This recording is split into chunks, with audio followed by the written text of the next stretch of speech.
Okay guys, welcome back. Today we are entering the arena. The network is, and always will be, the sexiest place for a hacker. If you have simple network access, you can do almost anything. So in this video, we're going to build our own networking tools from scratch. We are using the legendary book Black Hat Python as our guide, but I am going to teach it to you the modern way. The old code in the book has problems, but we are going to fix them together. I promise to make this easy to understand. Now, a quick rule for this video. I am not going to read every single line of code out loud, because that gets boring and I want you to focus. Instead, watch the screen. Pause the video if you need to copy the code. I will explain the logic. I will tell you the why behind every function so you actually learn how it works.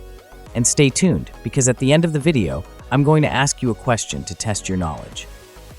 If you have any questions while watching, ask them in the comments. This channel is your home. Go ahead and ask.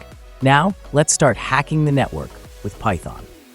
There are a million tools you can use to write network code, but the king of them all is the built-in module called Socket. This module gives you everything you need to build TCP and UDP clients, servers, and raw packet sniffers. If you are trying to break into a machine or maintain access once you are inside, this module is your best friend. Let's start by building the most common tool you will ever need, the TCP Client. You might be asking, why do I need to write this? Can't I just use Netcat? In a perfect world, yes, but in a penetration test, you don't always have luxury. You might be on a lockdown server where you can't install tools, you can't copy-paste, and you have no internet access. If you know how to write a TCP client from scratch in Python, you don't need tools. You are the tool. So, enough talking. Let's code.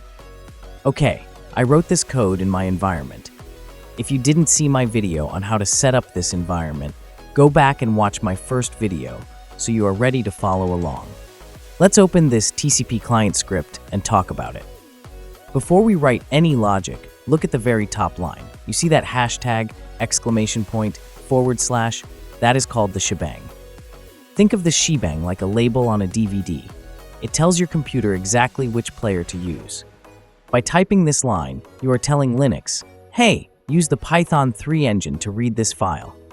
Without it, the computer might get confused and try to read your code like a text document. Now, look at line 3, import socket. Think of this like opening your toolbox.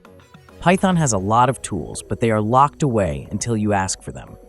By typing import socket, we are grabbing the networking tools we need to connect to the internet. Next, we set our target. Target host equals www.google.com, target port equals 80. Imagine you are sending a letter. The host is the street address, that's Google. The port is the specific door we want to knock on. Port 80 is the standard front door for unencrypted websites. Now, we build our connection. Client equals socket.socket. Inside the parentheses, we see AF-inet and sock stream. This looks scary, but it's simple. AF-inet means we are using standard IPv4 addresses, like the ones you see on your home router. Sock stream means we are using TCP. TCP is like a phone call. It ensures the connection stays open so we don't lose any words. We have just built our digital telephone. Now let's make the call. Client.connect. We pass it our target host and target port. This is the moment your computer actually reaches out across the internet and knocks on Google's door. If this line works, the door is open. Now that the door is open, we need to say something. Client.send. Inside the brackets, notice the little letter B before the quote marks. That stands for bytes. Computers don't strictly speak English, they speak in raw bytes. We are converting our message into a format the server understands. We are sending a standard GET request. This is us politely asking Google to send us their homepage. We ask for the page, now we have to listen. Response equals client.rev. That stands for receive. The number 4096 is the buffer size. Think of this like a bucket. We are holding out a bucket to catch the data Google pours back to us. If they send more water than our bucket can hold, we might need to loop this, but for now, a small bucket is fine. Finally, we look at what we got. Print response.decode. Since we received raw bytes, we have to decode them back into text so we can read it. Then, client.close. This hangs up the phone. We always hang up to save resources. So, what happens when we actually run this script? When you hit enter, your terminal is going to explode with text. You won't see the colorful Google logo or the search bar. You are going to see the raw HTML. You will see status codes like HTTP 200 OK, followed by a mess of HTML tags, JavaScript, and metadata. This is exactly what your web browser sees before it makes it look pretty for you. As a hacker, this raw data is exactly what we want, because it reveals server information that the browser usually hides. Real quick, let's talk about a problem with our first script. Right now, if you want to hack a different server, you have to open the code, delete google.com, type in the new address, save it, and run it again. That is slow. Imagine if you had to buy a new phone every time you wanted to call a different person. That would be ridiculous, right? We want to build a tool where we can just type the target's name in the terminal and the script does the rest. Okay, let's break down this advanced code line by line. I want you to understand exactly how a professional hacking tool is structured. First, lines 1 through 4. We start with the shebang to tell Linux this is a Python 3 script. Then we import our arsenal. Socket is for the network connection. Argparse is to handle command line flags. And sys allows us to interact with the system, specifically to exit the program cleanly if it crashes. Stop. Before we continue, I want to address something huge. You might be sitting there watching me type socket.connect or argparse.addArgument and asking yourself, how does he know that? Did he memorize the entire Python language? The answer is no. I didn't memorize it. I read the documentation. This is the single most important skill in hacking. I forgot to mention this in the first video, but it is the difference between a script kiddie and a developer. When I use a library like sys or socket, I have the official Python documentation open on my second monitor. I look up the functions, I read how they work. So here is your mission. Don't just copy my code. Go to Google, type Python socket documentation, read it, see what other functions exist. I will explain the code as we go, but if you want to master this, you need to learn how to read the manual. Now, let's get back to the code. We enter our main function and set up argparse. Think of this as the receptionist. Line 9 initializes the parser. Lines 12 and 13 are where we set the rules. We tell it, if the user types -t, that stands for target. If the user types -p, that stands for port. Notice we set type equals int for the port, because ports must be numbers, not text. And we set required equals true, so the script won't run if the user forgets them. On line 16, args equals parser.parseArgs. This is where the receptionist hands us the user's input. We then store those inputs into clean variables, target host and target port, so we can use them later. Now on line 23, we start the try block. In hacking, things break. Servers go down, firewalls block us. The try block tells Python, attempt these next steps, but if anything fails, do not crash. Just jump to the error handler at the bottom.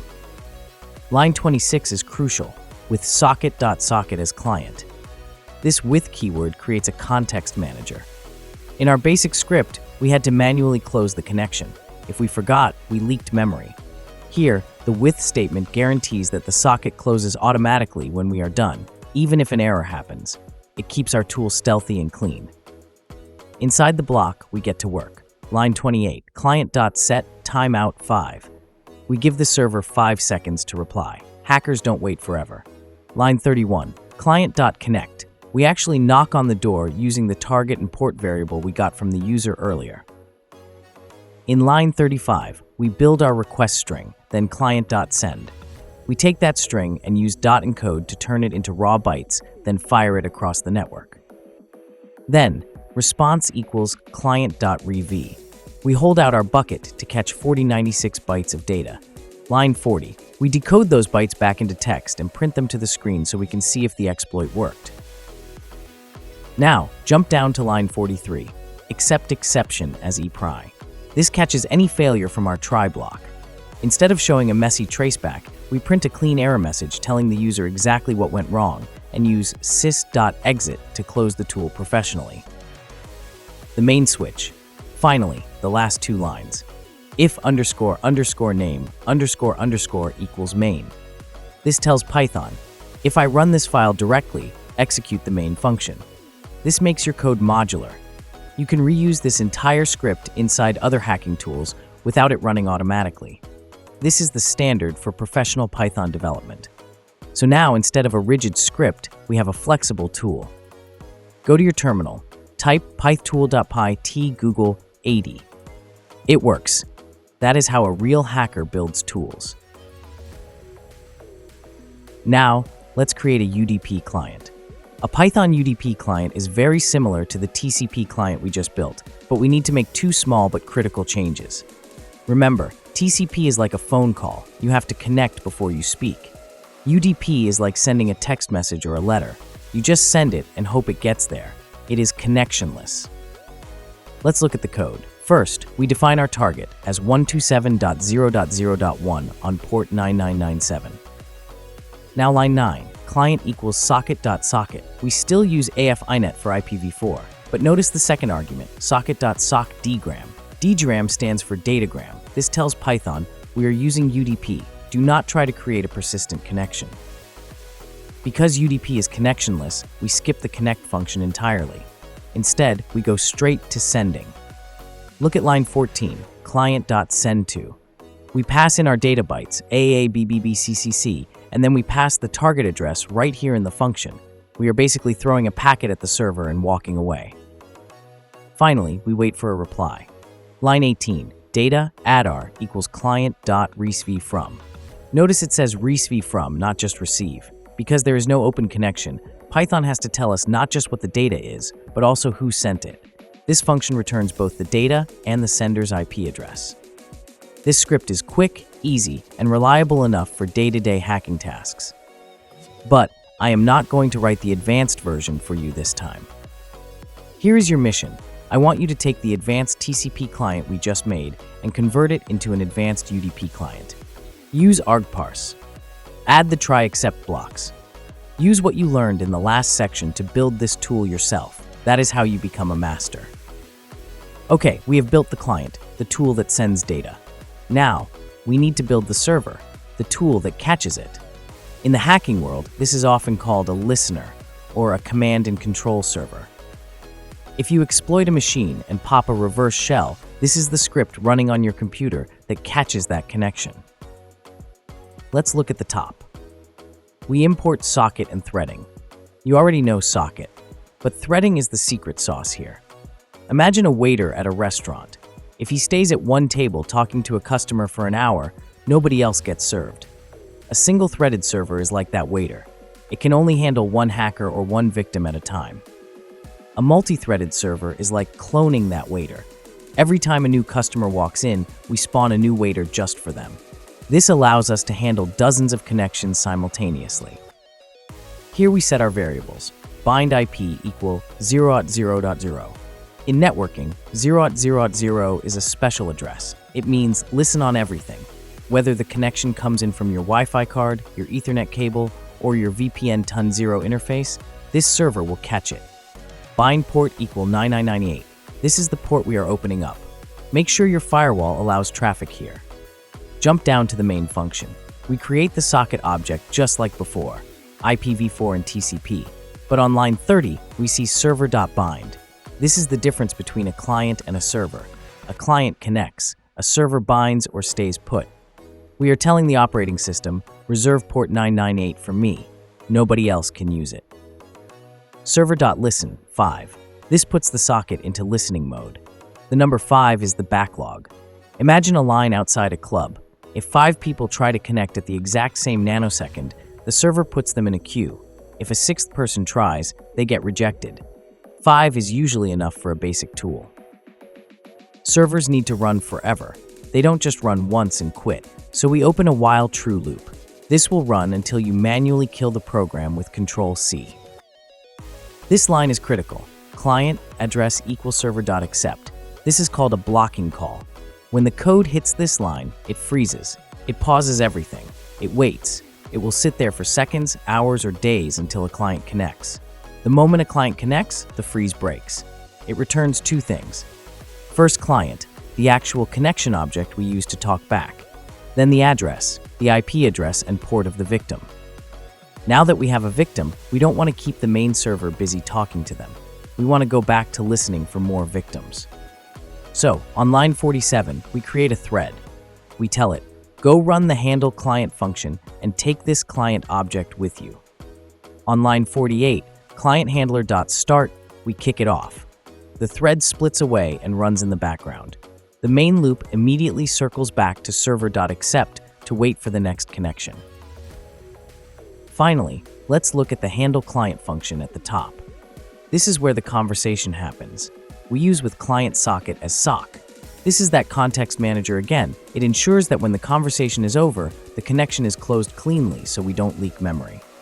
Line 18, sock.revive 1024.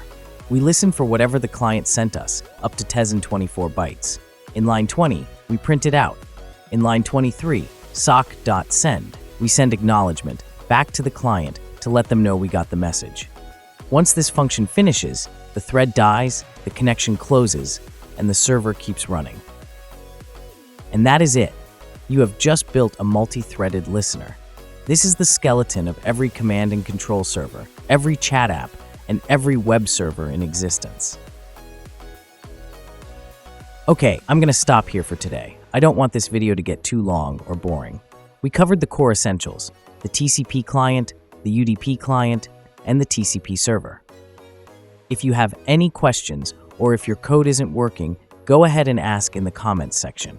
I read them and I will help you out. Now, do not forget your homework. I showed you how to make the TCP client advanced using argparse and error handling. I want you to do the exact same thing for the UDP client. Take the simple UDP script, add the command line arguments, add the try except blocks, and make it a professional tool. Post your code in the comments if you get it working. In the next video, we are done with the basics. We are going to build the legendary Netcat Replacement. We are going to build a tool that can execute commands, upload files, and spawn a command shell on a target machine. Thanks for watching. I will see you in the next Python hacking video. One life, one shot, make it count.